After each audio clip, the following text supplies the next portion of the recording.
বিসমিল্লাহির রহমানির রহিম। প্রিয় ভিউয়ার্স, সবাইকে আন্তরিক ধন্যবাদ। জুলাই আগস্টে ছাত্র জনতা যারা শহীদ হয়েছে তাদের রুহের মাগফিরাত এবং যারা আহত হয়েছেন তাদের সেবা কামনা করে শুরু করছি আপনাদের সাথে দুটো কথা।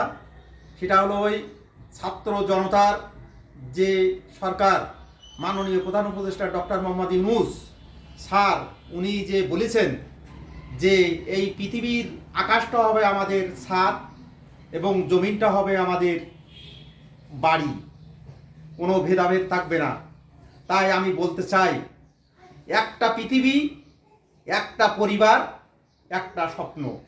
সেই স্বপ্ন বাস্তবায়ন করুক ছাত্র জনতার সরকার। 2025 সাল তারই বাস্তবায়নের ধারায় আমাদের সোনার বাংলা প্রতিষ্ঠিত হোক। সবাইকে অগ্রিম নববর্ষের শুভেচ্ছা। সবাই ভালো থাকবেন, সুস্থ থাকবেন। আল্লাহ হাফেজ। আমাদের জন্য দোয়া করবেন এবং বাংলাদেশ দীর্ঘজীবী হোক, সোনার বাংলায় পরিণত হোক। সবাই আমরা একসাথে এই গান গাই, সাম্যের গান গাই। আল্লাহ হাফেজ। সবাই খুব ভালো থাকবেন।